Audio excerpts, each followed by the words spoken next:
Shavua Tov, Hashem Hashem Naseh Ben Atzliach. On parlait de la paracha de Vayetze, selon une partie des enseignements de Rabbi Yoshua Pinto. Il y a beaucoup d'enseignements, j'en ai fait une petite sélection pour refaire le cours de ce soir, Bezrat Hashem. Je rappelle comme à chaque cours que c'est avec la permission du Rav et sa bénédiction que je donne ce cours sur Zoom, en français. Je vous prie de veiller chacun que les micros sont bien fermés, s'il vous plaît, et les caméras aussi. Et à la fin du cours, vous pourrez ouvrir les micros et poser des questions. Je vous donnerai la parole si vous le voulez. En attendant, si vous avez des questions, notez-les. Si vous aimez le cours, à la fin du cours, diffusez le lien à YouTube que je mettrai sur les différents groupes. Ce cours est dédié à la mémoire de Madame Gisèle Aziza Bat Clémence Rahmona Zichrouna Libracha et à la mémoire de Madame Doli Sultana Bat Georgette les Bet Nizar. Aléhem Shalom. Deux grandes dames. Donc, je vais donc vous citer quelques enseignements de Rabbi Yoshua Pinto sur la paracha de Vayetze que j'ai puisé dans ses livres et dans ses cours. On va parler de la grandeur de Yaakov Avinu. Yaakov Avinu, on dit que son visage est sur le trône céleste. Et c'est ce que les anges vont voir dans la paracha. On va voir que les anges vont monter sur l'échelle et redescendre. En fait, ils vont voir le trône céleste. Ils voient le visage de Yaakov, ils redescendent et ils comparent avec le visage de Yaakov qui est en train de dormir, en train de faire ce rêve-là, ce rêve prophétique. En fait, Yaakov Avinu, il a son grand-père Avraham Avinu, qui était le chesed, la bonté, Yitzhak, qui était le din, la rigueur, son père, qui a été adouci par sa mère Rivka, et lui, Yaakov, on dit que c'est Tiferet, la splendeur, c'est-à-dire le juste équilibre entre la bonté et la rigueur, entre le din et le chesed. Et donc, c'est on l'appelle Yaakov le Bechir Sheba Avot, celui qui a été sélectionné, choisi parmi nos ancêtres, si vous voulez, le summum de nos ancêtres. Et on dit même que le tampon d'Akadosh Baruch Hu, le sceau d'Akadosh Baruch Hu, c'est le Emet, la vérité. Et aussi Yaakov Avinu, on appelle aussi que lui, son adjectif principal, c'est Emet, Titet Emet le Yaakov, c'est un homme droit, un homme Emet. Et on apprend que Akadosh Baruch Hu, dans un verset dans les prophètes, on apprend qu'Akadosh Baruch Hu a sauvé Avraham Avinu par le mérite de Yaakov. Donc, comme quoi on peut mériter certaines choses, nous, par le mérite de notre descendant. Et on avait dit cela, si vous vous rappelez, dans Parashat Noach, Birchanan qui avait dit à Rabbi Yehuda Anassi, nourris-moi comme un chien ou comme un corbeau. Comme un chien, on voit dans toutes les générations que on va donner les bêtes qui ne sont pas cachées, on va les donner aux chiens. Pourquoi ? Parce que les chiens, ils ont entre guillemets le mérite des ancêtres, puisque les chiens n'ont pas brûlé quand les Juifs sont sortis d'Égypte. Et comme un corbeau, le corbeau a voulu rentrer dans la teva de Noach. Noach n'a pas voulu. Le Noach corbeau lui a dit, fais-moi rentrer parce qu'à l'avenir, mes enfants vont donner à manger à Yohanavi. Donc en fait, on peut avoir un mérite, nous, par ce que va faire notre descendance. Et ça, il n'y a que Akadosh Baruch Hu qui sait. Lorsque Esav a vu que Yaakov est parti, il a demandé à son fils Eliphaz de poursuivre Yaakov et de tuer Yaakov. Pardon. Eliphaz, qui a été éduqué chez Yitzhak, chez le père de Yaakov, il sent qu'il ne peut pas tuer le fils de Yitzhak. C'est son oncle en plus, il ne peut pas faire ça. Alors, il est embêté, qu'est-ce qu'il fait ? Il va chez sa mère, qui s'appelait Timna. Et Timna, sa mère lui dit, tu sais, ton père Esav, c'est un grand rachat, et il ne veut pas aller lui poursuivre Yaakov parce qu'il a peur de se faire tuer. Mais il t'envoie toi au charbon. Alors ne va pas parce que à quoi ça sert ? C'est pas bien de tuer Yaakov, il ne faut pas faire ça. Maintenant, qui était cette Timna ? C'était une femme qui avait voulu se convertir. Abraham et Yitzhak ont refusé de la convertir. Finalement, elle s'est mariée avec Esav. Elle a eu un fils Eliphaz qui a été lui-même avec sa mère et qui a donné à Amalek. Amalek était un bâtard à la base. Et donc, Eliphaz a écouté sa mère. Il a couru après Yaakov. Il lui a dit cette fameuse phrase. Bon, mon père m'a demandé de te tuer. Comment je fais maintenant la mitzvah de respecter le commandement de mon père ? C'est stupide. La Torah ne nous demande pas d'écouter notre père s'il nous dit de faire un meurtre. Mais bon, lui, il avait une problématique. Il savait qu'il n'allait pas tuer Yaakov, mais qu'est-ce qu'il va dire à son père en fait ? Il demandait une idée à Yaakov. Yaakov lui dit, écoute, prends tout mon argent et tu diras à ton père que je suis mort. Puisqu'on a une règle que quelqu'un qui n'a pas du tout d'argent, c'est comme quelqu'un de mort, il ne peut rien faire. Pareil, il y a deux autres personnes qui sont considérées comme morts, c'est quelqu'un qui est aveugle et quelqu'un qui est lépreux. C'est des gens qui ne peuvent rien faire. Donc il lui a dit, écoute, Ani Khashouf Kamet, moi, tu lui diras que je suis pauvre, non, tu lui diras que je suis mort, puisque tu m'as pris tout mon argent. Et donc c'est ce qu'il a fait, Eliphaz. Et donc, Yaakov, il s'est retrouvé on va voir au début de la paracha de la semaine prochaine, pas Vaïtsemi Vaïshlar, qu'est-ce qu'il dit Yaakov, Hachem, il dit, Ki bemakli avarti atayar benazé, car c'est avec ma canne que j'ai traversé ce Jourdain quand il est parti chez Laban. C'est-à-dire qu'il n'avait plus rien. Il lui a tout dépouillé, il lui a tout pris, Eliphaz.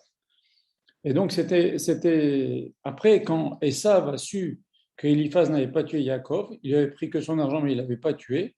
Esav est parti chez Amalek, le fils de Elisav, il lui a dit, écoute, jure-moi que tu auras une haine éternelle envers Yaakov et sa descendance. Et c'est là qu'a commencé toute la haine de Amalek dans toutes les générations. Et nous aussi, on doit se débarrasser d'eux. En tous les cas, Esav a fait jurer à Amalek cette haine éternelle envers l'ennemi d'Israël. Et c'est ainsi que tout a commencé entre Amalek et nous. En tous les cas, Yaakov Avinu, il se retrouve, quand il arrive chez Rachel, sans le sou. Et c'est pour ça qu'il était triste. Rachel nous dit, il pleurait, il disait, le serviteur de mon père Eliezer, quand il est venu chercher ma mère Rivka chez Lavan, il avait des richesses, des cadeaux, il lui a donné des bracelets, il lui a donné des colliers. Et moi, j'ai rien, il est arrivé sans rien. Et Lavan ne s'est pas privé de l'exploiter. Il a fait travailler 7 ans pour se marier avec une de ses filles, etc.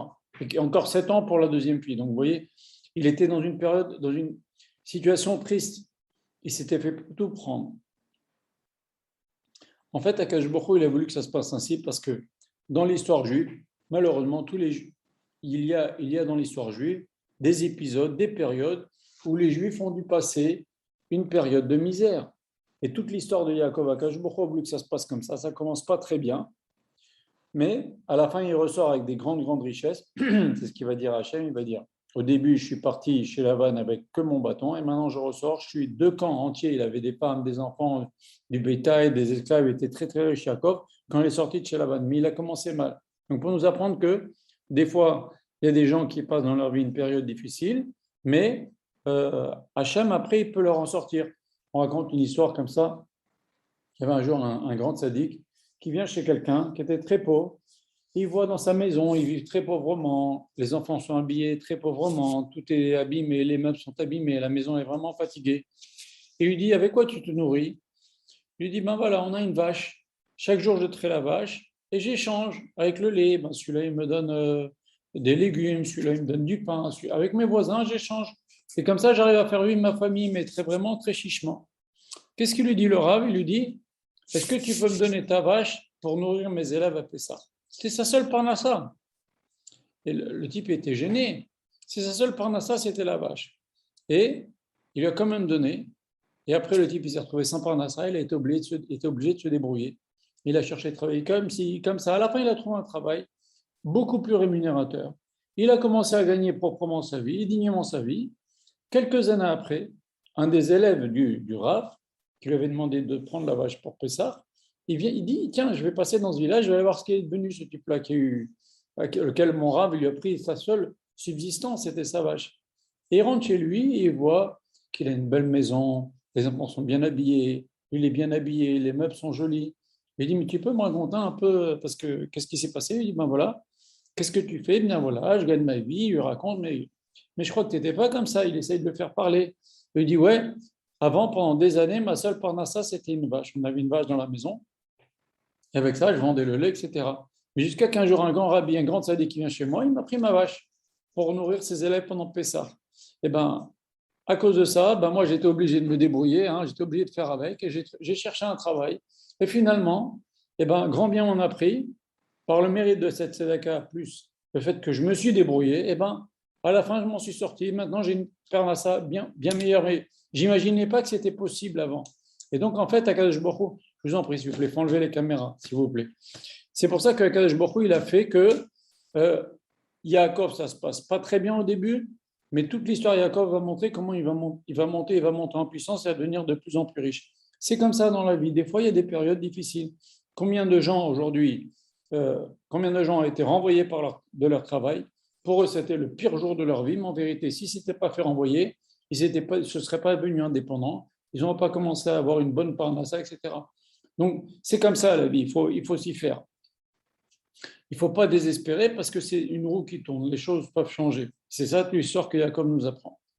Et donc, Jacob, en tous les cas, il arrive maintenant à l'endroit où il y a eu le sacrifice d'Israël, à l'endroit du temple, à l'endroit du Saint des Saints, l'endroit le plus saint du temple, c'est l'endroit où il y avait le Haron à Kodesh, c'est-à-dire l'armoire dans laquelle il y avait l'étape de la loi. Et c'était à cet endroit-là, pile, que son père, il y a eu le sacrifice d'Israël. Il continue, il ne s'arrête pas, il continue, puis après il se dit, quoi, je suis passé devant l'endroit où mon père s'est fait apporter un sacrifice, je retourne à cet endroit-là et je vais prier là-bas. Et c'est ce qu'il fait, il retourne, et lorsqu'il arrive à cet endroit-là, Hachem fait coucher le soleil, et donc Yaakov institue la tefila de Harbi, et il fait ce fameux rêve de l'échelle, etc. Donc la question qui se pose, pourquoi quand Yaakov est passé la première fois à cet endroit, il n'a pas arrêté le soleil? Il n'a pas bloqué ici, puisqu'il devait lui faire ce rêve de la prophétie à cet endroit-là. Yaakov, quand il s'est réveillé, il a dit, ici c'est la porte du ciel.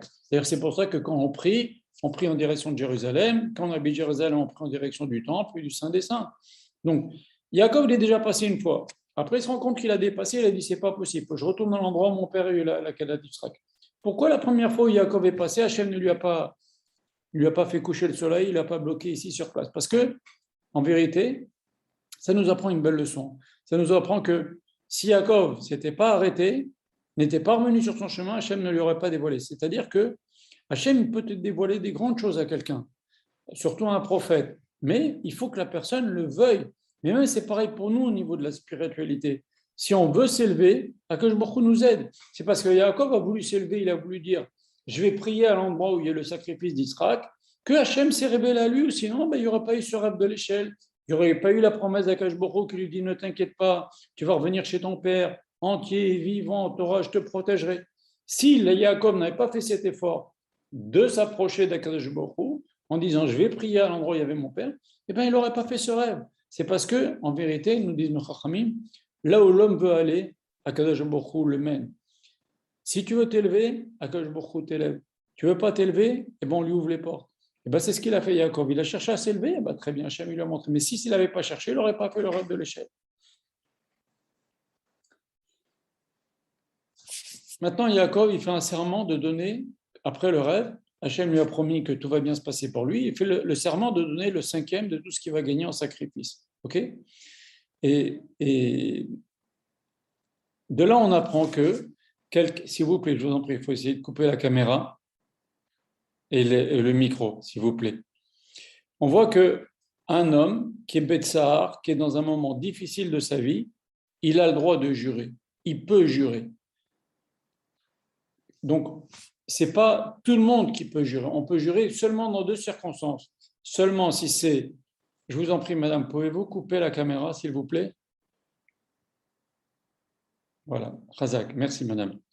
Donc, de là, on apprend que quand quelqu'un est dans une situation de très grande difficulté, il peut jurer, il dit Hachem, si tu me sauves de cette situation-là, je ferai ci, je ferai ça.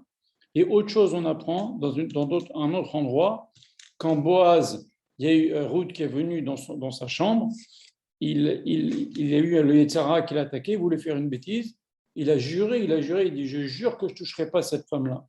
Donc il y a 2 choses pour lesquelles on peut jurer. Quand quelqu'un est face à une grande difficulté, un grand problème, un grand tsar, ce qu'on dit en hébreu, quelque chose qui fait de la peine, quelque chose qui fait mal, il a besoin vraiment que Hachem le sauve. Alors il fait un vœu, il dit Hachem, si tu me sauves, je ferai ci et ça, je donnerai ci et ça. Et si quelqu'un aussi, il a une attaque par le tsar, il a quelque chose, il n'arrive pas à se défaire d'un vice, d'un truc, il peut jurer, et là, ça peut l'aider, ça peut lui donner de la force pour surmonter ça. On voit ensuite maintenant dans la paracha que Yaakov Avinu, il va prendre 12 pierres pour se protéger des bêtes sauvages. Et il prend aussi 2 pierres pour poser derrière sa tête pour dormir. Et on voit, nos textes nous disent que les 2 pierres vont se disputer et dire chacune, c'est sur moi que le tzaddik va poser sa tête. Et finalement, Hachem, qu'est-ce qu'il a fait? Il a fait que ces 2 pierres-là, elles vont en faire qu'une, et les 12 pierres qu'il a mis autour de lui pour se protéger des bêtes sauvages, n'en faire aussi qu'une. Alors c'est pour nous apprendre quoi? Que la nature, les éléments, on l'avait vu ça avec Yona, elles sont au service du tzaddik. Et le monde entier est au service du tzaddik. Le Rambam raconte une histoire. Il dit qu'il y avait un jour un homme qui est devenu très riche, qui a fait construire un beau palais, un beau jardin. Et un jour, dans son jardin, il y a un tzaddik qui est passé, il a trouvé un arbre, s'est mis à l'abri, il y avait une petite source, il a bu, et après, il s'est réveillé de sa sieste, il a continué son chemin, il a fait une petite sieste d'1 heure. Eh bien, le Rambam dit, Hachem, il a donné la richesse à cet homme, il lui a permis de construire un palais, construire un très beau jardin, et la rivière, etc. Tout ça, c'était pourquoi? Pour que le tzaddik, il en profite pendant 1 heure.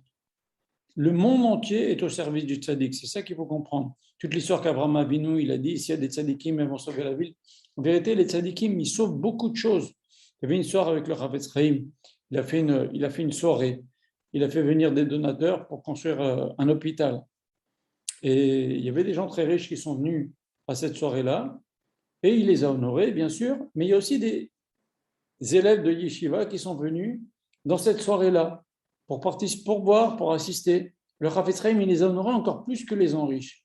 Alors les gens riches, ils lui ont dit, mais non, on va payer des lits, on va payer des chambres dans l'hôpital. Et eux, tu les honores encore plus que nous. Il a dit, parce que eux, avec leur Torah, ils évitent qu'on ait des lits, et qu'on ait besoin de lits et de chambres dans les hôpitaux, parce que la Torah protège, les tzadikim protègent. Voilà. Donc on voit aussi que les deux pierres, elles se sont mises d'accord pour se mettre les deux. Akash Baruch Hu n'en a fait qu'une, pour se mettre sous la tête du tzaddik, pour t'apprendre aussi que si tu veux mériter d'être près du tzaddik, Akash Baruch Hu t'aidera, et ça doit se passer dans le shalom, pas en faisant des guerres, des concurrences et des choses comme ça. Et donc Yaakov, il se réveille le matin après ce fameux rêve de l'échelle, et il voit les 12 pierres réunies. Et là, Yaakov a compris qu'il va donner 12 Shevatim, les 12 tribus, et qu'elles seront tous attachées à Kadosh Baruch Hu. Il a compris aussi, on va comprendre dans un autre rachis avec l'histoire de Yosef, que si aucun de ses fils ne mourra de son vivant, lui, il ira au Gan Eden. Et c'est pour ça que quand on lui a dit que Yosef était mort, il a cru que Yosef était mort, il a dit « Je descendrai en enfer dans la tristesse », parce qu'il savait que pour lui, tout ce qu'il avait vu avec l'histoire des 12 pierres, c'était pour lui dire que si aucun de ses enfants meurt de son vivant, il ira aller au Gan Eden. Mais là, comme il croyait que Yosef était mort, il croyait qu'il allait au Gehinna. Yaakov Avinu, c'est incroyable. On voit dans l'histoire de l'échelle aussi, que les anges montent. Malachim olim veyordimbo, des anges qui montent et des anges qui descendent de l'échelle. Normalement, les anges sont en haut. La Torah nous a dû nous raconter. Yaakov a vu dans le rêve des anges qui descendent et qui montent. Mais en premier, on voit les anges qui montent et qui descendent. Comment est-ce possible? Il y a un Midrash qui dit que Rachid dit déjà que Yaakov était accompagné avec des anges en Eretz Israël, et quand il arrivait pour passer la frontière, pour sortir d'Israël, il y a des anges d'Eretz Israël ne l'accompagnaient plus, ils sont montés, et les anges de l'extérieur d'Israël qui sont venus l'accompagner à l'extérieur d'Israël sont descendus pour l'accompagner. Ça, c'est ce que dit Rachid. Et nos Chachamim disent encore autre chose dans le Midrash. Ils disent que les deux anges qui sont partis sauver Lot ont dit une phrase comme ça. Ils ont dit à Lot, ils ont dit Mashritim anachnu, nous sommes venus pour détruire la ville. Or, ce n'est pas vrai. Ils sont venus pour sauver Lot. Mais détruire la ville, c'est Akadosh Baruch Hu qui a détruit la ville. Mais comme ils ont parlé comme ça, ils se sont attribués un rôle qui n'était pas le leur, Akadosh Baruch Hu les a punis, ils sont restés sur terre pendant 138 ans. Et quand Yaakov a fait ce rêve, c'est là que ces anges-là qui sont restés pendant 138 ans ici, c'est là que ces gens sont remontés. On m'a demandé cette semaine, alors si c'est ça, comment ça se fait que des anges fautent? Un ange, il ne peut pas fauter. Voilà des anges, ils sont venus sur terre, ils ont dit, Mashritim anachnu, nous sommes venus détruire. Ils se sont attribués quelque chose qui n'est pas pour eux. Donc, quelque part, ils ont fauté. Comment est-ce possible que des anges fautent? Il faut savoir que les anges, ils vivent dans un monde de pureté dans le ciel, et nous, sur terre, on vit dans un monde de très grandes impuretés, qui est causé par tous les péchés qui sont causés dans ce monde. Et donc, les anges, quand ils viennent ici, ils sont sensibles à ces influences-là. Et c'est pour ça qu'on voit qu'il y a des anges qui peuvent fauter. À la fin de la paracha de Bereshit, la Torah nous raconte qu'il y a des anges qui ont dit à Kadosh Baruch Hu, regarde l'homme comme il se conduit mal, il se conduit vraiment très mal, et tu devrais les punir. Hachem a dit aux anges, Uziel et Uza, il leur a dit, eh ben vous, si vous descendez sur terre, ce sera encore pire. Hachem, il les a envoyés sur terre, c'est pour ça qu'on les appelle les Néphilim, ceux qui sont tombés. Et ils ont fait encore pire.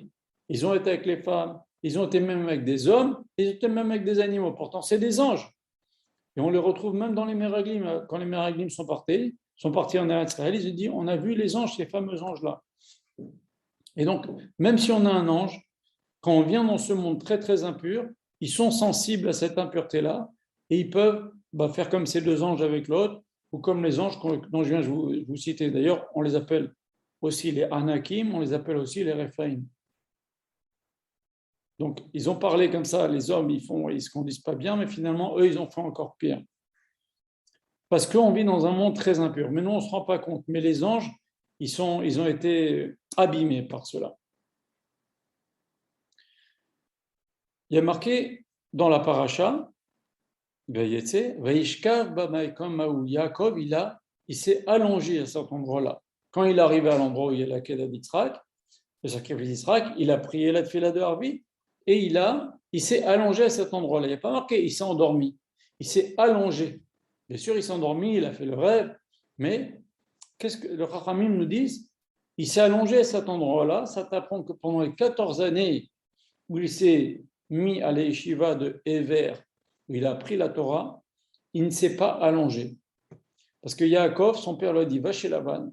Et on va en parler, mais il a décidé d'aller d'abord à l'Yeshiva de Ever pour se renforcer avant d'aller affronter la vie.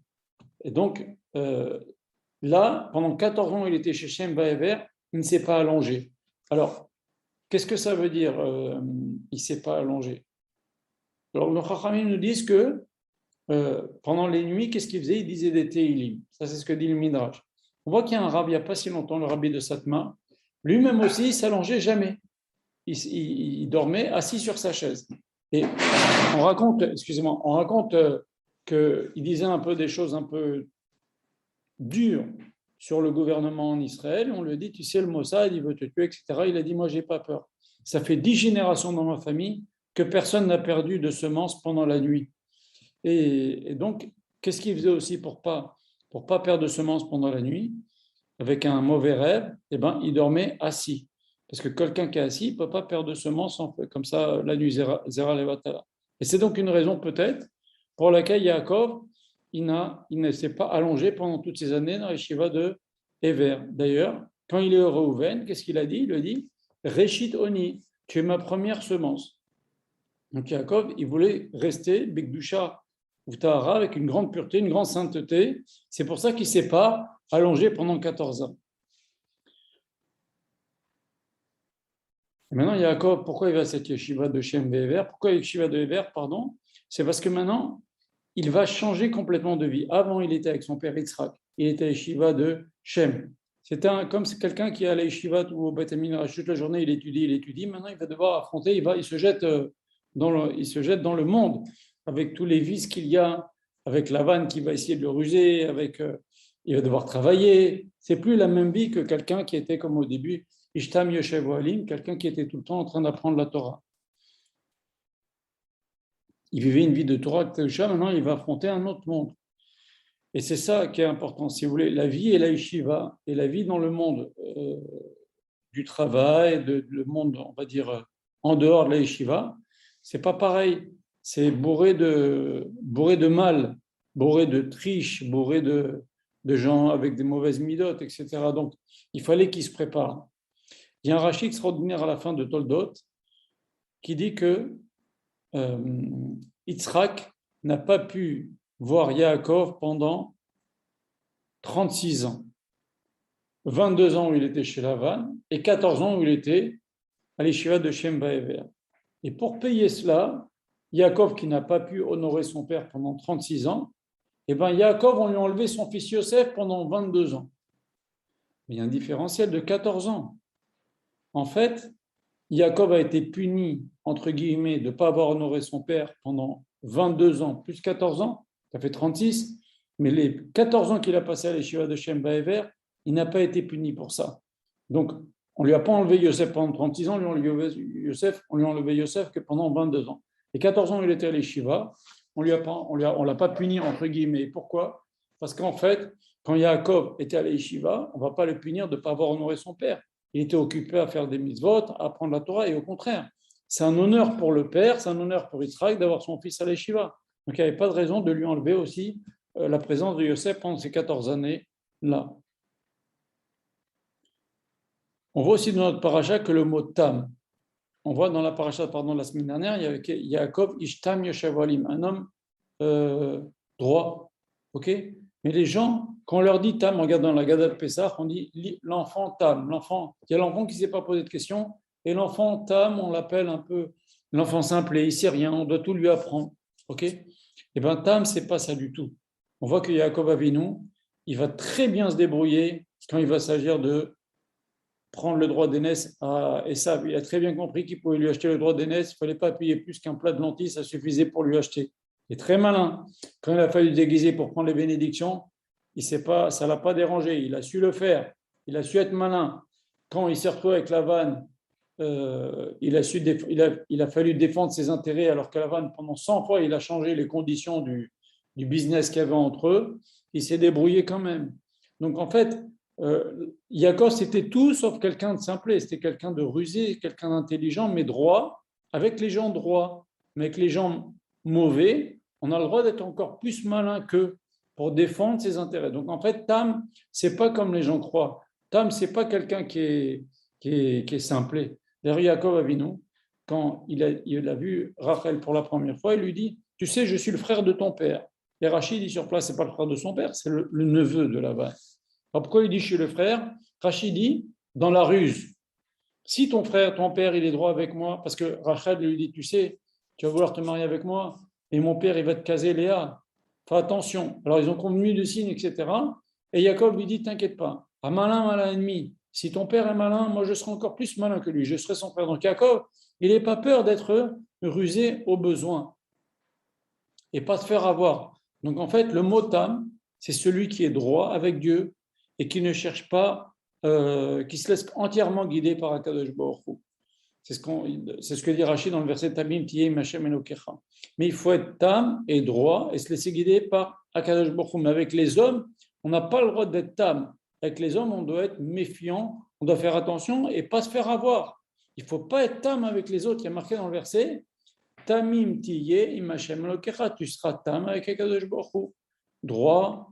Tu te laisses guider par Akadosh Baruch Hu, mais avec les gens, tu fais attention, tu te méfies. Et quand il s'agit de défendre ses intérêts, eh ben, on doit défendre ses intérêts. Donc, Tam, ce n'est pas du tout ce que l'on croit. Maintenant, on peut poser aussi une question. Yaakov, il a eu peur des bêtes sauvages. Mais on voit que Daniel a été jeté dans la fosse au lion, au moins 1000 et quelques années après, ou peut-être pas 1000 et quelques années, peut-être 500 ou 600 ans après, je ne sais pas exactement. Peut-être 700 ou 800 ans après. OK. Il y a un Tana dans la Gemara qui a fait fuir un lion. Un lion, il a vu le visage d'un Tana, il s'est sauvé.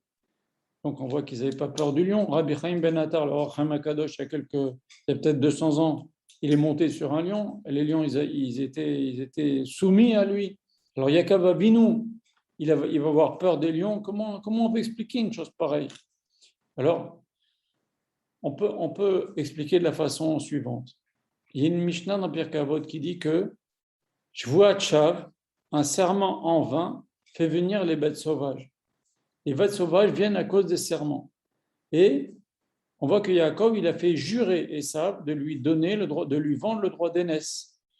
Et Esav, il a juré, il a dit ok, je te jure, je te vends le droit d'aînesse. Mais finalement, lorsque Yaakov a pris la bénédiction, qu'est-ce qu'il a dit? Esav à son père Yitzhak, il lui a dit Yaakov m'a pris mon droit d'aînesse, c'est-à-dire qu'il ne considérait même plus que c'était une vente en bonne et due forme, son serment ne valait plus rien, il considérait qu'Yaakov l'avait volé. Donc, tout le serment qu'il avait fait au moment où il y a eu cette vente contre un plat de lentilles, ce serment s'est retrouvé vain, puisqu'il ne respectait plus cela et ça. Et donc, Yaakov Avinu savait que quand on fait faire un serment à quelqu'un, on a une part de responsabilité si le serment est faux. Même si ce n'est pas nous qui faisons le serment, mais nous entraînons que quelqu'un fait un serment, nous avons une part de responsabilité si c'est nous qui entraînons l'autre personne à faire un serment. Et donc Yaakov, il a dit, Esav va faire un serment en vain, et donc, comme le Mishnah dit dans Pirkei Avot, qu'à cause des serments en vain viennent les bêtes sauvages, alors Yaakov a eu peur. Or, on voit, comme on l'a dit au début, qu'il y a eu Daniel, il y a eu des Tanaïm, il y a eu Rachel Akadosh, il n'avait pas peur des lions, mais lui, c'était particulier, parce qu'il y a eu ce serment en vain de Esav. On voit maintenant que Yaakov, après le rêve, il dit à Kadosh Baruch Hu, si à Kadosh Baruch Hu, tu me donnes lechem lechol ou beged lilbosh, tu me donnes du pain pour manger et des habits pour me vêtir. C'est évident. C'est évident que du pain, c'est fait pour manger et des habits pour me vêtir. Pourquoi Yaakov précise tout ça dans sa prière? Alors, le Rav raconte une histoire extraordinaire. Il y avait un roi, il y avait un homme dans le désert. Il marchait, il avait très chaud, il était fatigué. Il disait à Hachem, Hachem, donne-moi un âne. Hachem, donne-moi un âne. Je suis fatigué, Hachem, donne-moi un âne. Qu'est-ce qui se passe? Quelques minutes après, il y a le roi qui passe avec des dizaines et des dizaines d'ânes et d'ânesses. Il y avait une ânesse parmi les ânesses qui accompagnaient le roi et ses soldats. Il y avait une ânesse qui venait de mettre bas. Et le petit ânon, il avait un jour, il n'arrivait pas à marcher. Il a dit à l'homme, il a dit, écoute, prends cet ânon sur le dos et marche et apporte-le-moi jusqu'à mon palais. Et donc, lui, effectivement, il a demandé un âne. Hachem, il a donné un âne. Il fallait qu'il demande, Hachem, donne-moi un âne, que je puisse monter sur l'âne et m'éviter de me fatiguer. Il a dit, Hachem, donne-moi un âne. Et Hachem, il lui a donné un âne. Ça nous apprend quoi quand Yaakov, il dit, donne-moi du pain pour manger, des habits pour me vêtir? Si Hachem lui donne du pain rassis, s'il avait demandé, Hachem, donne-moi du pain et des habits, et bien, si Hachem avait donné du pain rassis, il le donnait. J'avais demandé du pain, voilà du pain. Il dit, donne-moi des vêtements. S'il lui donne des habits pour un enfant de 1 an, c'est des vêtements. Il dit, non, des habits pour vêtir. Je veux des choses qui me servent. Ça nous apprend que quand on prie, il faut être très précis lorsqu'on demande à Akash Baruch Hu. Il faut préciser. Pour ça, on dit le nom du Père, de la Mère. Quand on demande quelque chose à Akash Baruch Hu, on demande très, très, très précisément. Parce que sinon, c'est pas bien. C'est important d'être précis dans notre filote. Et c'est ce qu'on apprend de ce qu'a fait Yaakov Avinu dans ce passage, lorsqu'il a demandé à Hachem du pain pour manger et des habits pour se vêtir. Et la Torah nous raconte aussi que lorsque Yaakov a vu Rachel, qui venait avec le bétail de son père, Laban, qui était le frère de sa mère, Yaakov est venu, il a soulevé la pierre qui bouchait le puits pour abreuver le bétail. Or, on voit que à l'époque, l'eau était rare, c'était des terres un peu arides, c'était en Irak, ce qu'on est en train de parler, en Syrie ou en Irak, quand il est parti chez Laban. Et les bergers, ils ont fait la chose suivante, pour éviter que quelqu'un prenne l'eau était rare, que quelqu'un prenne toute l'eau pour lui tout seul, qu'est-ce qu'ils ont fait les bergers? Ils ont mis une pierre et en fait, il fallait absolument que tout le monde soit là pour enlever cette pierre-là. Donc, il n'y a pas de possibilité de triche. Il ne peut pas venir et pousser la pierre et se servir. Il fallait qu'il soit plusieurs. Et on voit que Yaakov, la Torah nous raconte, il est venu et hop, il a soulevé la pierre, Rachid nous dit, comme quelqu'un qui ouvre un bouchon de bouteille. Alors qu'est-ce que la Torah veut nous raconter ici? Il a voulu montrer, il a vu Rachel, il a soulevé la grosse pierre qui était sur le puits, qui nécessitait la force de plusieurs hommes. Il est venu à lui tout seul, il l'a soulevé. Qu'est-ce que Yaakov veut lui montrer? Que c'est Hercule, c'est Rambo. Qu'est-ce qu'il veut montrer Yaakov à Rachel? C'est Yaakov Avinu. Il voit Rachel, il fait ça, il veut lui montrer sa force. Oh, chas v'shalom. Yaakov Avinu et Rachel, ils ont des aspirations bien supérieures à ça. Alors pourquoi la Torah nous raconte ça? C'est qu'on a une règle qui nous dit que la Torah réduit la force de quelqu'un. C'est pour ça que quand quelqu'un monte au Sefer Torah, on lui dit Chazak, Chazak, Chazak, que tu aies de la force. La Torah réduit la force de quelqu'un.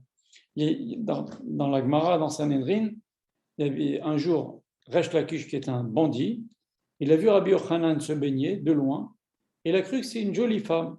Alors il a sauté, il a traversé la rivière en un bond comme ça. Et il est venu, il lui a dit, non mais on dirait une femme, mais tu es un homme, et tu as la beauté d'une femme. Et Rabbi Yochanan lui dit, et toi, tu as la force, tu as une force telle que tu devrais mettre au service de la Torah.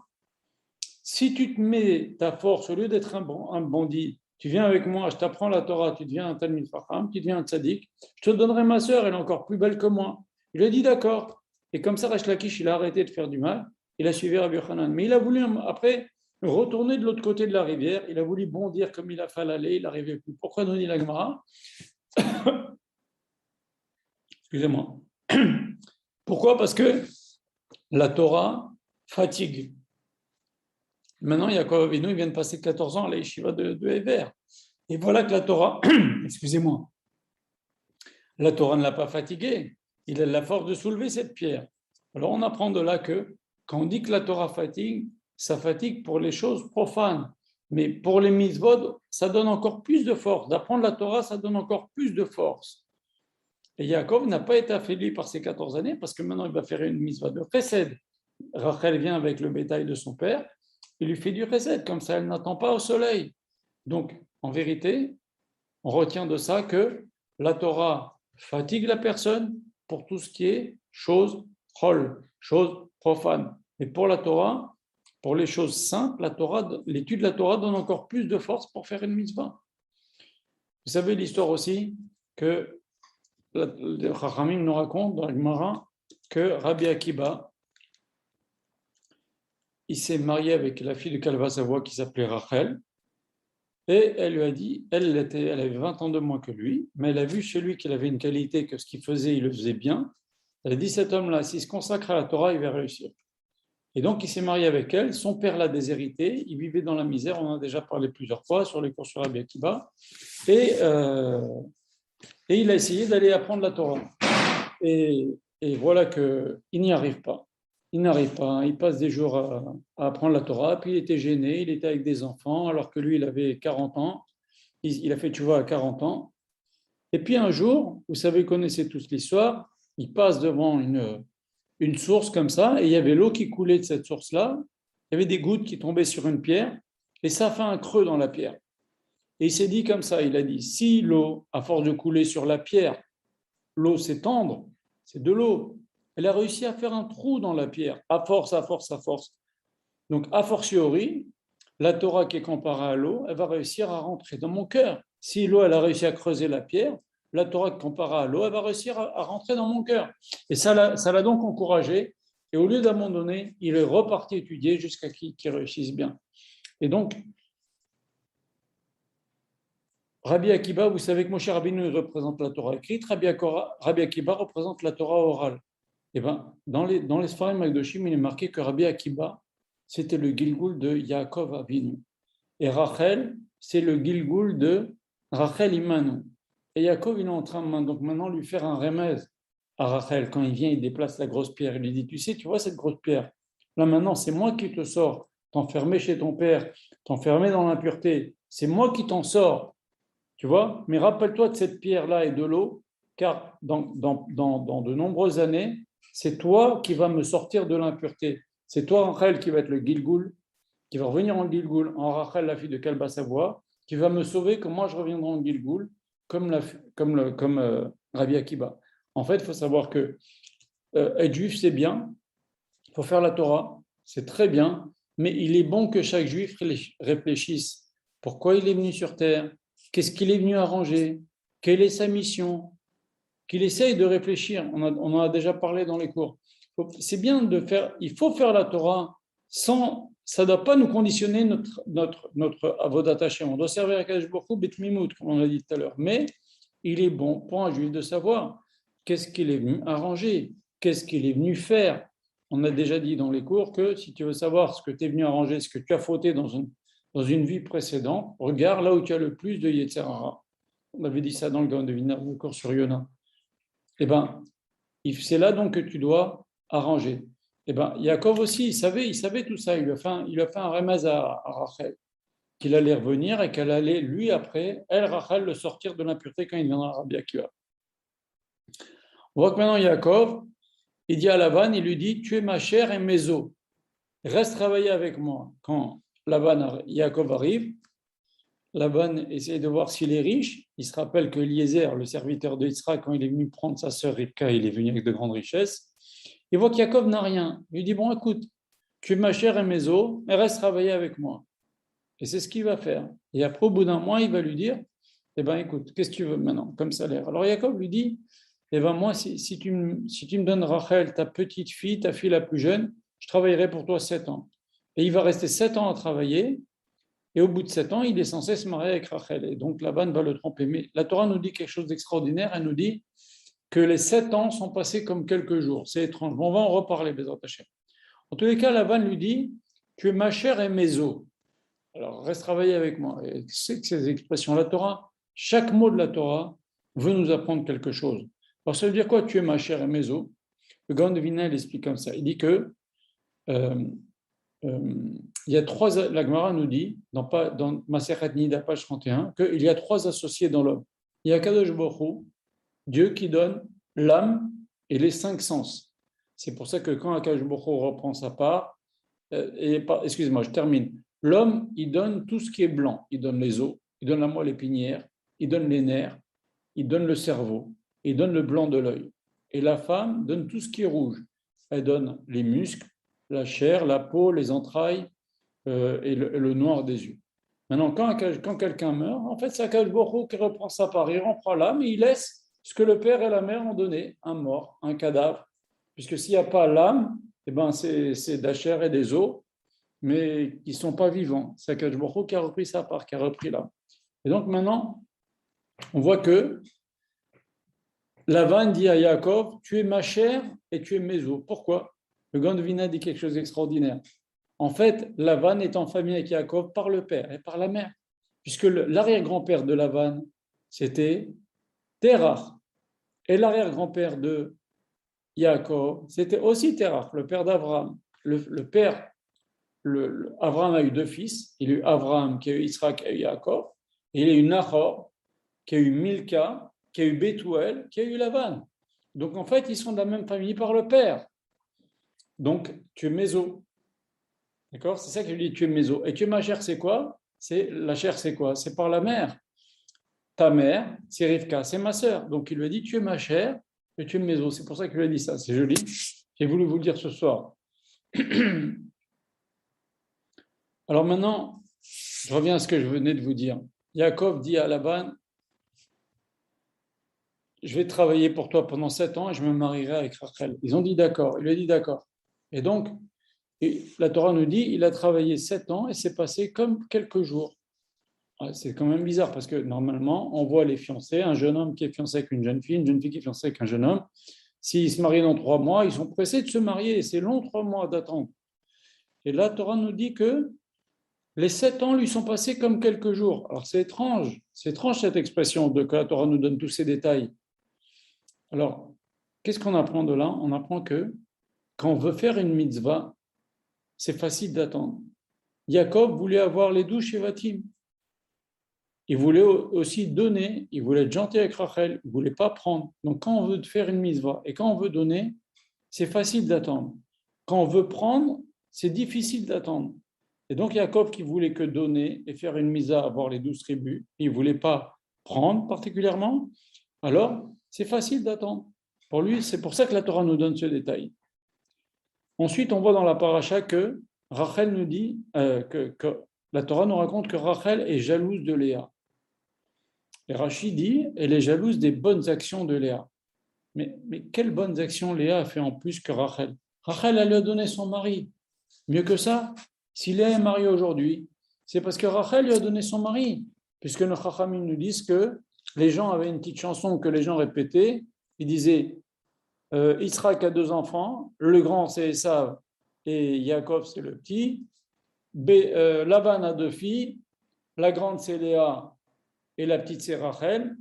Le grand avec la grande, c'est-à-dire Esav avec Léa, et le petit Yaakov avec Rachel.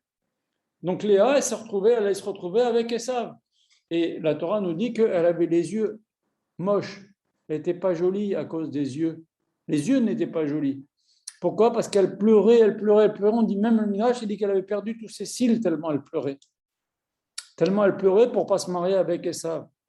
Donc, et Rachel l'a sauvée de ces situations-là en lui donnant les secrets. Ils avaient un secret ensemble et Yaakov s'est douté que Lavan allait faire un coup. Il lui a dit, voilà, je te donne des signes. Tu me pinces le pouce, tu me pinces l'orteil, le gros orteil, et tu me pinces ici l'os de l'oreille. Et pendant le mariage, vous connaissez l'histoire, Lavan va prendre Léa, en fait, il va l'amener dans sa chambre. Et il y a Léa, Rachel a vu que Léa allait avoir honte, elle lui a donné tous les signes. Et mieux que ça, nous dit le Midrash, il était même sous le lit. Comme ça, il entendait la voix de Rachel. Il croyait qu'il parlait avec Rachel. Donc Rachel, elle a quand même fait beaucoup pour sa sœur en bonnes actions. Alors pourquoi Rachel est jalouse de Léa? D'ailleurs, Léa, c'est incroyable. Elle lui dit à un moment donné, Léa va dire à Rachel, alors que c'est Rachel qui lui a donné son mari. Léa va dire à Rachel, ça suffit pas que tu m'as pris mon mari? Mais qui a pris le mari de qui? C'est Léa qui a pris le mari de Rachel. Jacob, il était pour Rachel à la base.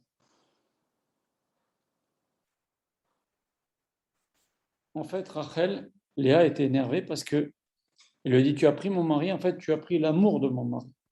Léa, elle n'était pas aimée, la Torah nous le dit. Elle était même haïe, nous dit la Torah, mais c'est pas vraiment haï. Shalom, Jacob, il n'a pas haï Léa, mais par rapport à Rachel, elle était pas aimée. Elle se sentait vraiment en deuxième position. Et le Midrash nous dit aussi que Jacob était tellement mécontent contre Léa qu'elle a participé au coup de Laban, de l'arnaque qu'a fait Laban, que Jacob a voulu divorcer. Mais Hachem a fait recette que Léa tombe enceinte tout de suite, et donc comme elle était enceinte, il n'a pas divorcé, et puis il est resté. Et finalement, elle lui a donné 6 enfants, Léa. Vous voyez comme quoi la force de la tfila, elle était destinée à Esav.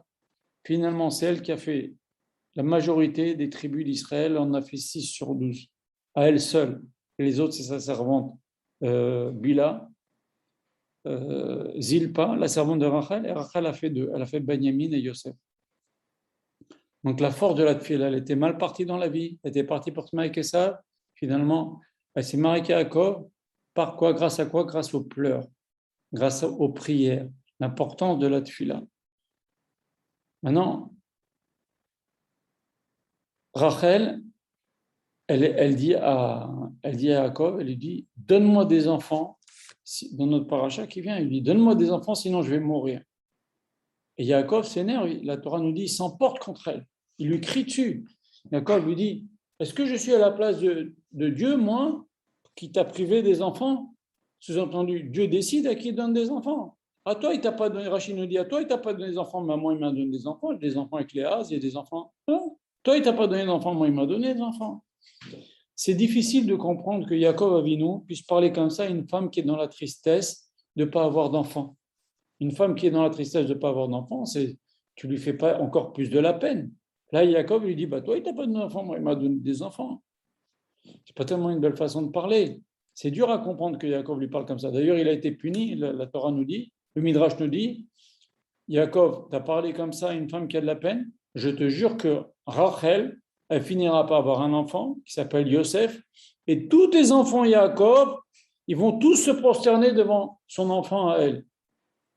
Et qu'est-ce que Yosef va leur dire? Atachat Elohim Manochi, est-ce que je suis à la place de Akadosh Baruch Hu, quand ils vont tous se prosterner vraiment à la fin du Sefer Bereshit. Quand Jacob va mourir, tous vont se prosterner devant Yosef. Ils lui ont dit, ton père avait dit, etc. Yosef va pleurer, il va leur dire, est-ce que je suis à la place d'Hachem? La même phrase que Jacob a dit à Rachel, est-ce que je suis à la place d'Hachem? Ça parce qu'il n'a pas eu de peine. Mais Jacob, c'est dur de dire qu'il a voulu être méchant ou quelque chose comme ça. On n'est pas méchant avec une femme qui est stérile et qui lui demande de prier finalement. Elle lui demande de prier. Alors, il y a une histoire comme ça qui va nous permettre de comprendre. Il y avait un jour une femme qui était veuve, qui avait des petits-enfants, était très pauvre. Et dans sa ville, le rab de la ville, c'est un grand tzaddik, je crois que c'est Rabbi Yitzhak de Berditchov, je crois. Il a dit, voilà, avant Kippour, on lui a dit, celui qui veut une bénédiction, il doit me donner, une bêtise, je vous dis, 100 roubles. Et donc c'est une somme énorme. Alors les gens, ils sont venus, ils leur ont donné 100 roubles. Et cette femme-là, elle vient, cette veuve-là, elle lui dit, mais j'ai même pas 10 roubles. Je ne peux pas vous donner 100 roubles. S'il vous plaît, Rab, bénissez-moi et mes enfants, s'il vous plaît. J'ai pas. Le Rab lui dit, non. Non. 100 roubles, c'est 100 roubles. C'est pareil pour tous les habitants de la ville, riches ou pauvres. Il dit, mais j'ai pas. Ben, tant pis, je te bénis pas. Et elle insiste, elle pleure et tout. Et le Rab, il est dur. Il lui dit, non, je te bénirai pas. Et à la fin, qu'est-ce qui se passe? cette femme se lève et elle dit, eh bien, de toute façon, tant pis, je m'adresserai à Kadosh Baruch Hu et lui-même il me bénira. Le rabbi lui dit, c'est exactement ce que je voulais.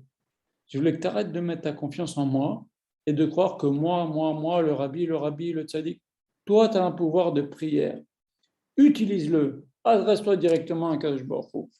Et c'est ce que, un peu, Yaakov a voulu lui dire à Rachel. Il lui dit, quelle est la différence entre toi et Léa? Tu es jaloux de quoi? Des Maasim Tovim de Léa, c'est quoi? Qu'est-ce qu'elle a fait? Tu as fait encore plus de Maasim Tovim. Rachel en fait encore plus que Léa des Maasim Tovim. Mais qu'est-ce qu'elle a fait, Léa? Elle a pleuré. Elle a pleuré pour passer avec Esav. La différence entre Rachel et Léa, c'est que Rachel n'a pas pleuré comme Léa. Et donc Yaakov il lui dit, t'as qu'à pleurer. Pleure à Hachem et pleure, demande à Kadosh Baruch Hu en pleurant, qu'il te donne des enfants. C'est ça qu'Yaakov Avinu a voulu lui faire faire. Il n'a pas voulu être méchant, Chas v'Shalom. Et donc, il a voulu lui apprendre qu'elle peut prier directement à Kadosh Baruch Hu, elle ne compte pas sur lui, elle compte sur Kadosh Baruch Hu directement. Adresse tes filles directement à Kadosh Baruch Hu. On voit aussi dans notre paracha que Léa dit après la naissance de Yehuda, il y avait 4 femmes, donc chaque femme, si elle en avait 3, c'est bien, okay, ça fait 12, il devait y avoir 12 tribus, et voilà que Léa a le 4e garçon, donc elle a plus que sa part. Elle a dit, Apaham, Odé at Hashem, cette fois je vais louer Hashem. Odé, le mot Yehuda vient du mot Odé, je vais remercier Hashem. Et la Torah nous dit un verset étrange, elle nous dit, le même verset nous dit, cette fois je vais remercier Hashem, elle a arrêté d'avoir des enfants. On dirait que parce qu'elle a remercié Hashem, elle a arrêté d'avoir des enfants. Le même verset dit, cette fois je vais remercier Hashem, elle a arrêté d'avoir des enfants. C'est bien de remercier Hashem. Oui, c'est bien de remercier Hashem, mais si tu remercies Hashem et tu ne demandes pas encore, eh bien Hashem peut dire, t'es content, tu remercies, eh bien, ok, on arrête là. C'est exactement ce qui s'est passé avec Léa. Donc on remercie Hashem, on dit merci Hashem, c'est super, tout ce que tu me donnes, c'est super. Mais Hashem, il faut demander encore. Si tu refais que remercier, eh bien Hashem dit, ah ben t'es content? Bon, ok, ben, très bien, t'es content. Pas besoin de te rajouter d'autres brachot, pas besoin de te rajouter d'autres bénédictions, pas ce qu'il faut. Et c'est ça ce que nous apprend ce verset, dans le même verset. Elle a dit, je remercie Hashem, elle a arrêté d'avoir des enfants. Faire attention. Voilà.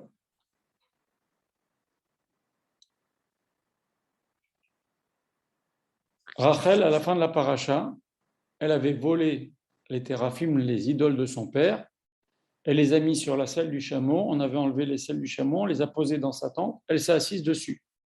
Elle a mis les idoles sous elle. Elle s'est assise sur les idoles.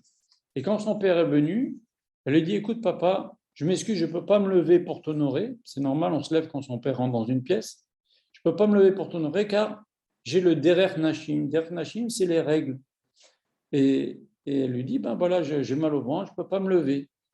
Alors c'est étrange parce que Rachel, maintenant, elle ne va pas mentir pour que son père ne se rende pas compte qu'elle lui a volé les idoles. Alors qu'est-ce que c'est? Alors, il y a différentes explications. Premièrement, elle a eu peur de se faire attraper, et des fois les règles peuvent venir à cause de la peur. Et deuxièmement, on a aussi, qu'est-ce qu'elle lui a dit exactement? Elle lui a dit, Derer Nashim, j'ai l'habitude des femmes. C'est à cause de l'habitude des femmes que j'ai sur moi que je ne peux pas me lever. Alors c'est quoi aussi l'habitude des femmes? C'est bien connu. Elles sont un peu curieuses, un peu espionnes comme ça. Et donc c'est comme ça un peu, elle a été farfouillée dans les affaires de son père. Elle lui a piqué les téraphim. Donc quand elle lui dit j'ai l'habitude des femmes, ouais, c'est l'habitude des femmes d'aller fouiller, d'être curieuses, d'espionner un peu comme ça l'une et l'autre. Et donc c'est pour ça que j'ai été te prendre. Donc c'est ça, j'ai l'habitude des femmes. Elle n'a pas menti en fait. On voit que Lavan dit à la fin de la paracha à Jacob, il lui dit promets-moi que tu ne priveras pas mes filles de l'intimité conjugale. Alors, la question qui se pose, c'est qu'est-ce qui lui prend Lavan? Maintenant, Yaakov s'en va avec ses 4 filles, de lui dire une chose pareille.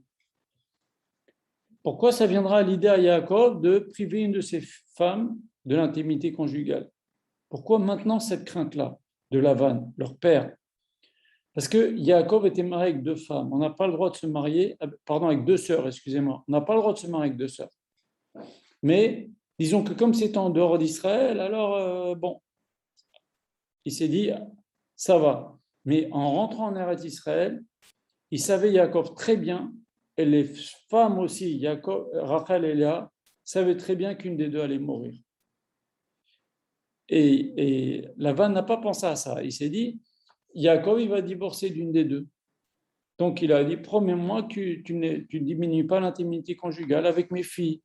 Mais il y avait encore autre chose. C'est que c'est pas qu'il va diminuer, il va divorcer, mais c'est qu'une des deux va mourir. Il ne pouvait pas, Yaakov, vivre en Eretz Israël et être marié avec deux sœurs. Et Rachel le savait. Yaakov, Hachem lui dit, pars, rentre chez ton père. Il vient en rêve. La Torah nous raconte que Yaakov, il voit en rêve Akash Baruch Hu qui vient et qui lui dit, non, pardon, il y a Hachem qui vient et qui lui dit, allez, rentre chez ton père, ça y est maintenant, ça suffit, tu as construit ta famille, tu as 11 enfants, tu as Yosef, il a maintenant 7 ans Yosef, allez, tu rentres. Et Rachel était enceinte, et enfin en tous les cas, elle va mourir dans pas longtemps, juste en accouchant de Benjamin. Et alors qu'Hachem lui a dit rentre, qu'est-ce qu'il fait Yaakov? Il appelle ces deux femmes, Rachel et Léa, dans le champ. Il leur dit, vous savez, Hachem m'a parlé, il m'a dit de rentrer. Qu'est-ce que vous en pensez? Il n'y a pas besoin. Si Hachem dit à Yaakov de rentrer, ben il rentre.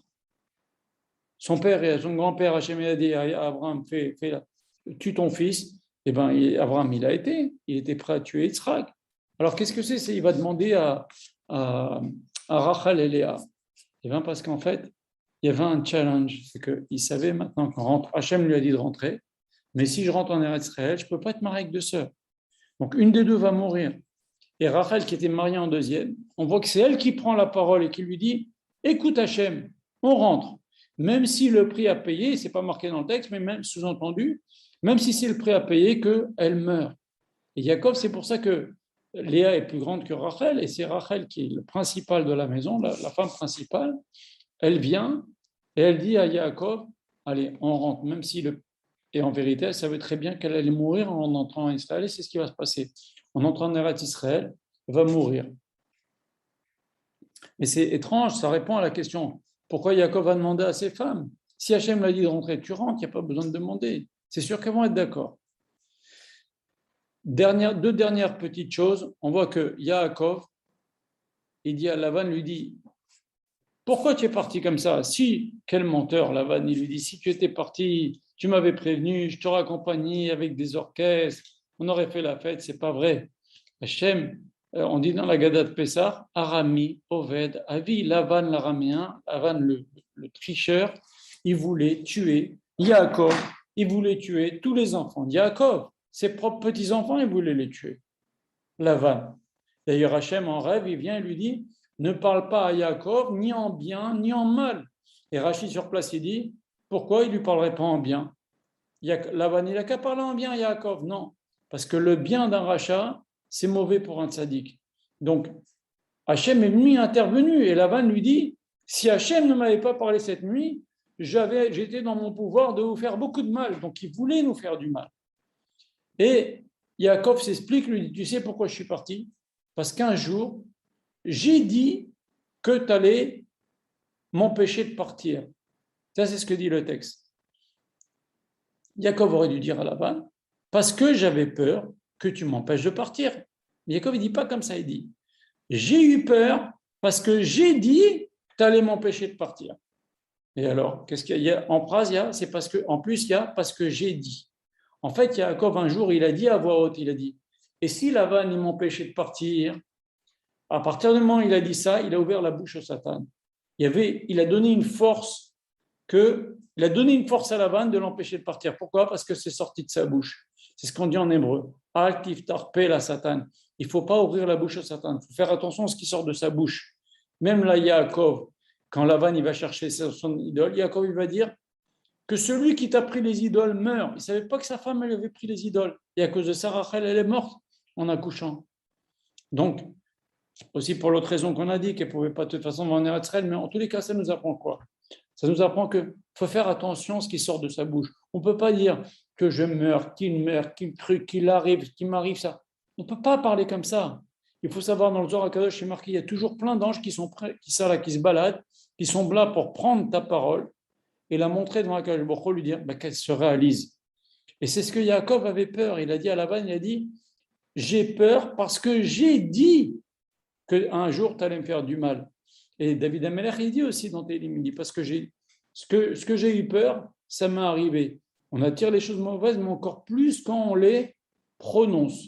Faire attention à ce qui sort de sa bouche. On donne de la force à des choses mauvaises qui peuvent arriver si on rien que d'en parler. Si par exemple, on dit à quelqu'un, si tu arrives ci, si tu arrives ça, faire attention, on peut dire, s'il arrive à Monsieur X, on ne prononce pas, on ne dit pas toi. Vous comprenez? Faire attention. Yaakov, à la fin de la paracha, Lavan s'énerve contre Yaakov. Il lui dit, tu as volé mes idoles. Et là, Yaakov s'énerve. Il dit, ouais, mais ça ne va pas. Je ne t'ai pas volé tes idoles. Comment tu peux me soupçonner d'une chose pareille? Alors, ce qui est étrange, c'est que Yaakov Avinu, il s'est fait avoir, on lui a filé une femme avec laquelle il ne voulait pas se marier. Il voulait se marier avec Rachel, on lui a filé Léa. Okay, il était obligé de travailler entre 7 ans. Enfin, il s'est marié au bout de 7 jours, il s'est marié avec Rachel. De là, on apprend, les Chachamim apprennent que quand Yaakov s'est rendu compte qu'il s'était marié avec Léa et pas avec Rachel, il dit, mais je vais me marier avec Rachel. Lavan lui dit, terminons les 7 jours de fête pour Léa et après, tu te marieras avec Rachel. Donc, on apprend que c'est important de faire les 7 jours de fête pour Khatan Vekala. Ça a une importance pour toute leur vie de couple. Et donc, on apprend beaucoup de choses de Lavan. On apprend aussi que, on avait dit la semaine dernière, il a dit Ma'ashem yatsa davar, un mariage, ça se fait min hashamaim. On apprend aussi que Lavan a béni sa sœur Rivka. De là, on apprend qu'on doit faire les bénédictions Khatan Vekala. Et aussi, on apprend de Lavan, il a dit demandons la vie à la jeune fille. Quand Lavan a dit non, elle va rester un an, Rivka, Eliezer a dit ah ben non, bah, si c'est ça, je m'en vais. Et Lavan a dit demandons la vie à la jeune fille. Et de là, on apprend qu'on ne peut pas marier une jeune fille sans avoir son consentement. On ne peut pas forcer, des mariages forcés, ça n'existe pas chez nous. Et donc maintenant, Lavan soupçonne Yaakov de lui avoir volé les idoles. Et là, Yaakov, qui ne s'est pas énervé qu'on lui a filé une femme qui n'était pas celle qu'il voulait, qui ne s'est pas énervé qu'on l'a fait travailler pour se marier, pendant 7 ans pour se marier avec une femme, qui ne s'est pas énervé quand Laban a triché 100 fois dans le deal qu'il avait ensemble. Est-ce que tu prends les bêtes rayées? Est-ce que tu prends les bêtes achetées? Est-ce que tu prends les bêtes qui sont brunes, etc., rousses, etc. Il ne s'est pas énervé. Pourtant, Laban a triché plein de fois. Plein de fois. Mais là, quand Lavan l'accuse d'avoir volé, voilà qu'Yaakov s'énerve. Alors pourquoi? Tout simplement parce que toutes les pièges, les choses de triche que Lavan a fait à Yaakov, pas de problème. Tu voulais faire un sale coup, d'abord Hachem a beaucoup aidé Yaakov, il a sauvé, mais c'est Mina Shamaim, il a dit d'accord. Mais là, tu me soupçonnes d'avoir volé, ça va faire un chilul Hachem, ça va faire une profanation du nom divin si les gens croient que Yaakov a volé. Yaakov a dit, je n'ai pas volé, c'est hors de question. Ça nous apprend que quand c'est un chilul Hashem, il faut s'énerver, il ne faut pas laisser les choses, le chilul Hashem, il ne faut pas accepter le chilul Hashem. Et deuxièmement, il y a une grande règle qui dit en hébreu, shtika keoda, tu te tais, comme on dit en français, qui ne dit mot consent. Si Yaakov ne dit rien, eh ben c'est qu'il est d'accord. Donc si quelqu'un il t'accuse de quelque chose, et tu ne dis rien, les gens ils vont dire, eh ben voilà, il n'a rien dit, on l'a accusé, devant tout le monde, il n'a rien dit, c'est qu'il admet.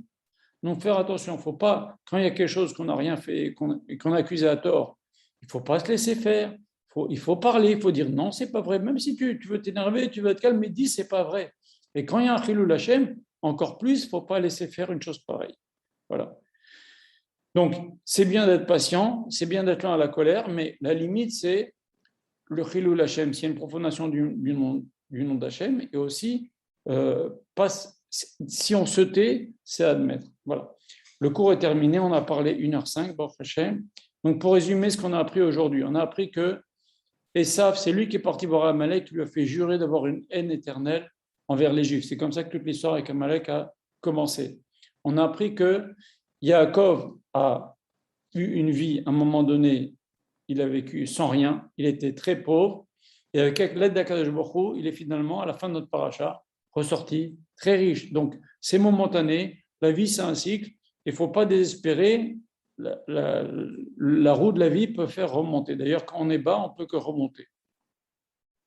On a appris aussi que celui qui veut s'élever, on l'aide. Yaakov Avinu, il est passé l'endroit de Bethel. Après, il s'est dit, il faut que j'aille prier quand même à l'endroit. Il est revenu en arrière. Et c'est parce qu'il est revenu en arrière à l'endroit où il y a la Kedat d'Israël qu'il a fait le rêve. Donc, celui qui veut s'élever, on l'aide. Mais s'il avait continué son chemin, eh ben, tant pis, il n'aurait pas eu le rêve de l'échelle, il apprend Mezakash beaucoup. Donc, celui qui veut l'élever, qui veut s'élever, on l'aide. On avait appris ça aujourd'hui. Après, on a vu l'histoire des deux pierres pour nous apprendre que la nature est au service du tzaddik et le monde entier, avec l'histoire du château et du tzaddik, le monde entier est au service du tzaddik. L'histoire des anges, on avait appris qu'on vit dans un monde très impur. Et pourquoi Yaakov est parti à Yeshiva de Shem Bever? C'est parce que la vie à la Yeshiva, la vie dans le Beth Midrash et la vie à l'extérieur, c'est très très différent. Et il faut s'armer parce que la vie du travail, la vie des gens, entourés de gens qui respectent pas forcément la Torah, qui sont mauvais, qui peuvent faire des sales coups comme Laban, etc. Il faut être armé. Il fallait être armé. Et c'est pour ça qu'il a fait ses 14 ans. Et aussi, ces 14 ans-là qu'il a passé chez Ever, on a appris que ce n'était pas considéré comme un manque de respect à son père. Au contraire, c'était un respect à son père d'avoir passé 14 ans à l'Yeshiva. On voit aussi, on a appris aujourd'hui, que le mot tam ne veut pas dire quelqu'un de simplé. Ça veut dire quelqu'un de droit, quelqu'un qui se laisse guider par Akadosh Baruch Hu, mais quand il s'agit de défendre ses intérêts, on a vu qu'Yaakov qui était tam, il a défendu ses intérêts avec Esav, avec Laban. On a vu aussi dans le cours d'aujourd'hui que faire jurer quelqu'un, on est aussi responsable. Même si nous on ne jure pas, on fait jurer quelqu'un, on est responsable si la personne parjure. Donc faire très attention, il ne faut pas rentrer dans les serments, c'est très grave tout ça. Voilà. On a appris aussi dans notre cours qu'il est important d'être précis dans les prières que l'on adresse à Kadosh Baruch Hu. Lechem lechol begadil bosh, on a dit. Ensuite, on a vu que Yaakov, après 14 ans d'études, il a eu encore plus de force. Parce que l'étude de la Torah, ça affaiblit pour les choses profanes, mais ça nous donne encore plus de force pour accomplir les mitzvot. On a vu aussi que Yaakov, il a attendu, et quand on veut faire la mitzvah de donner, quand on veut faire une mitzvah et quand on veut donner, eh ben c'est facile d'attendre, mais quand on veut prendre, c'est difficile d'attendre. Et on a vu avec l'histoire avec Rachel, pour résumer le cours d'aujourd'hui, que Yaakov a voulu lui apprendre qu'elle doit prier et ne compter que sur Akadosh Baruch Hu et pas sur un homme. Et avec Léa, on a appris que c'est bien de remercier Akadosh Baruch Hu, mais quand on remercie, il faut dire à Akadosh Baruch Hu, donne-moi encore quand même un peu de ci et de ça. Voilà, il ne faut pas juste remercier parce que Hachem peut dire, t'es content, ok, j'arrête là la bénédiction. On a vu qu'Yaakov aussi, il a dit, j'ai eu peur car j'ai dit. Faire attention à ce qui sort de sa bouche. Très très attention, la force de la parole. C'est marqué, Brit Keruta, et c'est fait une alliance qui est faite avec les lèvres. Tu dis quelque chose, ça peut se réaliser. Faire très très attention à ça. Et pour terminer, on a vu que Yaakov était lent à la colère, mais quand il y a eu un Chilul Hashem, il s'est énervé, il a dit non, moi je ne suis pas un voleur. Ne viens pas dire que je suis un voleur. Tu peux me rouler, me donner la femme que je n'ai pas voulu, tu peux me rouler dans le travail, il n'y a pas de problème. Mais dire que je suis un voleur, ça fait un Chilul Hashem, et ça je ne suis pas d'accord. Voilà. Le cours va être visible sur YouTube, Bezrat Hashem. N'hésitez pas à revoir le cours parce qu'on a dit beaucoup de choses aujourd'hui, comme Baruch Hashem. Et pas mal de gens m'ont dit qu'en revoyant le cours, ils comprennent mieux. Si le cours vous a plu, n'hésitez pas à transmettre le lien YouTube à votre entourage. Et plus il y aura de vues, et plus les gens apprendront, et puis le Rav est content qu'on transmette ces enseignements en français. Voilà. N'oubliez pas de prier pour la guérison du Rav. Maintenant, si vous avez des questions, je vous laisse la parole. Est-ce que vous avez des questions? Pour ouvrir les micros et j'essaierai de vous répondre de attacher.